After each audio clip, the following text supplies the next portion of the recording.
Dan, it is such a pleasure to meet you. I've been so curious about who you are as a person because Severance is such a fascinating, dark, weird show. And you seem to be someone who smiles a lot, very well adjusted, to the world, and just wondering how these two things go together. Well, look, you got to have a mask, you got to have a persona that you put out to the public, so that nobody comes and checks under your porch. That's my view. Well, there is so much humor laced into the show, and sometimes it feels wrong to laugh, but especially with the way food and dance feature in, it's hard to know how to feel when you're watching the show. I think that's one of the most engrossing things about it. Well, I can't dance and I can't cook, so I think that this is my way of contributing to those worlds. I think this is also a rare show that gets more interesting and fascinating as it goes along. I think a lot of shows, would say, here's our pilot, like this is it, this is the best we have to offer. We're going to try to come, as close as we can to that. But for me, the two season finales are the best episodes I've seen so far. And I think it's agonizing because then you leave us for several years to wait to see what's going to happen next. But there's just always such a build that's really, it's just incredible to watch. Yeah, hopefully that is the case, and I think that if it is, it's a result of we do take a lot of time in planning the season out. Um, we do a lot of outlining on the show. We have a lot of big kind of intimidating grids that carry us every character arc through a 10 episode season. We also take a step back all the time and say, okay, what's the overall story that we're trying to tell? By the time that the final curtain comes down at the end of the last season, where do we want Mark? Where do we want everybody? And so we're always I think part of the reason it takes so long is also part of the reason that hopefully it works, which is just that, we're never just forging ahead. We're always stopping and taking stock of where we are. And it can be a painstaking process, but at the end of the day, it I think it serves us well. I think it also follows a tradition that I'd like to think is popularized by Lost, where it's like something happens to characters in one episode and then there's a cliffhanger, and you're not going to necessarily know for one, two, three episodes what's happening with them, that it's not just going to have immediate resolution. It's good to know that you have those character, arc grids, but do you find that to be a challenge sometimes because you want to be able to provide something to keep audiences remotely satisfied, or the idea is that you want them to be clinging for more and trying to, really get into it? Yeah, we want them we want them to be clinging. There's a really specific a really specific sort of zone to try to hit where people are just satisfied enough, but they're not so satisfied that they're gonna, turn off the TV and go to bed. They are gonna be excited for the next thing. And I just sometimes that feels cruel. Sometimes I'm like, oh God, I feel like a sociopath doing this to people.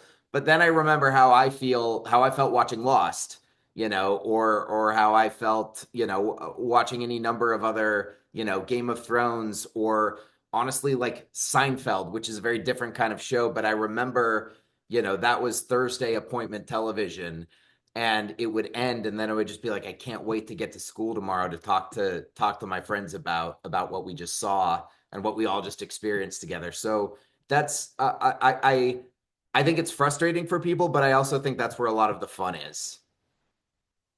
And I think Ms. Casey is the best example of a character with like the slow burn of a character, where having seen Dollhouse and knowing Gretchen Lockman, I was like, okay, there's got to be like this is a very strangely small role for her at first, and I like that that's just sort of unfurls to that really incredible episode where she's essentially the star of the show for an episode, which I feel like we don't usually get with other shows.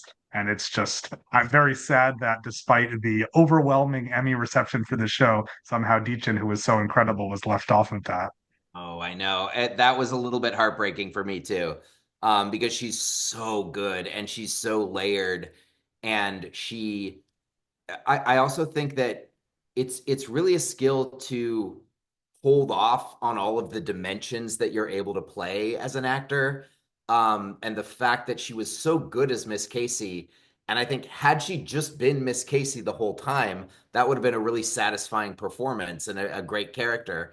But she was the whole time she had this secret, which is that she had all these other layers to the character. But she spent basically a whole season not showing us that, and we knew because when we auditioned for this role, we knew that we had somebody who could play. We needed somebody who could play not just Gemma. I'm sorry, not just Miss Casey, but also Gemma, and could have that romantic chemistry with Adam and that sense of humor and that sense of realism. And so that was something that we auditioned for and we sort of looked at. But then it was this weird thing where it was like, okay, now we have this secret weapon, this thing that Deechin can do, and it's going to be like 4 years before anybody knows about it. I mean, they had seen her in other things, of course, but for this role, there were all these dimensions that we knew would be hidden for so long, and that's a weird feeling, but it was also fun because it was like we had a secret. That's the bad thing about casting somebody who's known. It's like you want these unknowns in roles who this is their breakout. But if you have people who are great in other stuff, there's always a chance people will see them and be like, what's going Yeah, on well, here? yeah, Like Michael exactly. Chernus waiting for his starring episode coming up. Yeah, yeah. No, it's like the murder mystery where you get to like the last 20 minutes and it's like, okay, who is the actor who's too famous for the role that they've played so far? That's the murderer. It's like the one it's like to justify their presence in this movie. But we did try to do that was the thing with Miss Casey is like we wanted to make her an interesting enough character on her own that we could sort of hopefully get away with it and people we wouldn't be hanging a sign on her saying there's a twist coming with this character and so yeah it for the most part I think it worked. I was gonna say one thing I can say about Severance, it's obvious and predictable. So, I've called everything that's happened. It's give me something that I can't expect in the future. Yeah, yeah, yeah. Well, I also it's funny because I say Ms. Casey, but I realize that, when you're, storyboarding and everything, you consider the person before the severed process. Is that like the prime name? Or do you consider these characters that Mark Scout and Mark S are really two different characters? Well, it's weird because the only character who has well, weirdly, and we didn't do this on purpose, but like the women have different names. Like it's Miss Casey versus Gemma, and it's Helly versus Helena, and they are distinguished in the script. Like when it's Outie Helena, we call her Helena in the script, which we didn't mean to do that in a gendered way. It just kind of happened, but but yeah, for the most part, it's like in the scripts, it's just it's Mark and it's Irving and it's Dylan, and for the most part, it's the same name, and we just have to hope that the context is strong enough for the actor to understand which version of it this is. Well, I'm not going to ask you to tell me what happens in season three because I'm sure you wouldn't, even if it was already all set. But what do we have a general timeline of things? Anything that you can very vaguely preview? There's very little. There's very little. I mean, we are working on it right now. We're writing it. There is already some of the material we have is some of my favorite stuff. I mean, the scary thing going into it is always like, can we replicate what we did before? And it's often not until you start writing scenes and ultimately seeing those scenes in the hands of the actors that you realize like, oh, we don't just have to replicate this, we can make it better. And I think that that's if people did hopefully respond well to season two, I think it's because we really made an effort not to rest on our laurels, and we wanted to change up the dynamic. And we love so much those four characters sitting around the cubicle, uh and sort of the office stuff, but we wanted to go into different places and different rooms and take them out of their comfort zone and take ourselves out of our comfort zone. And we're definitely doing that again. There's definitely there are things that we're doing on the show where we have to step back and be like, okay, is that too much of a departure from what we know and love? Or is that the right amount? Is that the right amount where we feel like we're expanding, but it still feels unique in the way that only this show can be? And it's hard. It's hard to know. Sometimes you don't know until you see it, and that's part of the reason it takes so long. But you know, we're just trying to sort of find that sweet spot all the time. I'm not complaining that it takes a while. I know I'd love it for it to be good. It's just, fortunately I watch a lot of shows. There's a lot out there. So, but this is definitely an immersive and unique experience. It's really something. But one of the things we like to ask at Awards Buzz is, what are you watching? What have you seen recently? And we had somebody from our team spoke to you on a carpet, and you were like, "I saw the first episode of Andor. It was amazing. You were so into it." So, Yeah, have you finished season 2 of Andor? I did finish season 2 and it was great.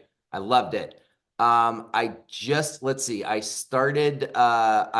just started The Pit, which is terrific. It's really, really good. Um, and I just saw the first episode last night of Alien Earth, and I really like that too. Um, and then yeah, I haven't seen movie wise, I haven't seen Weapons and I haven't seen Naked Gun, and I really want to see both. So I'm trying to find time to get out to the theater between writing things.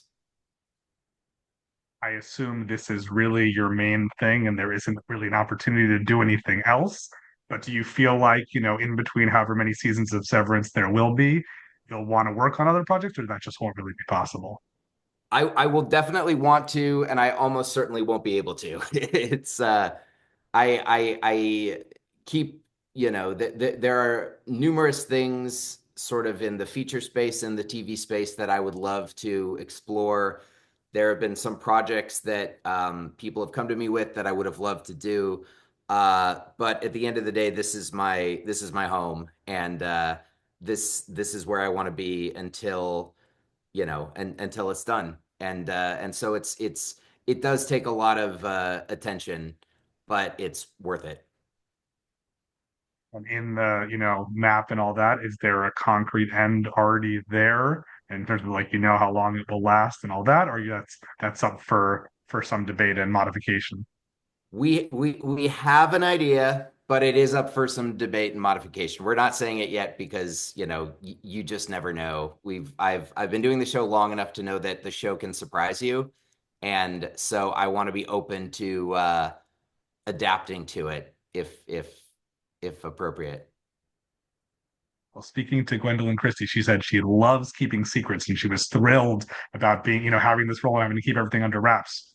Do you like doing interviews where very often you can't give detailed answers, or do you feel like years from now you'll breathe a sigh of relief when you can just talk about everything that's going on and don't have to, hide anything the surface level? No, I don't like keeping secrets. It stresses me out. I always think I'm going to slip up and say something I'm not supposed to. Like after this interview, I'm going to like log off and I'm going to walk around and be like, "Fuck, what did I say? Like did I say anything I wasn't supposed to?" Um, but yeah, it's hard because sometimes you can accidentally say something with like a look. Like if you ask me something and I'm like, then it's like I've just given it away. So that's why I should never be a Marvel actor. Well, maybe there'll be time in between some of the seasons. You never know. Maybe. Yeah. I mean, if Okay. they need a new Captain America, I'm there. There you go. Well, thank you, Dan. It really is such a pleasure. I wish you luck with what's coming next and can't wait to see the rest of this wild adventure. Thank you so much. Great talking to you.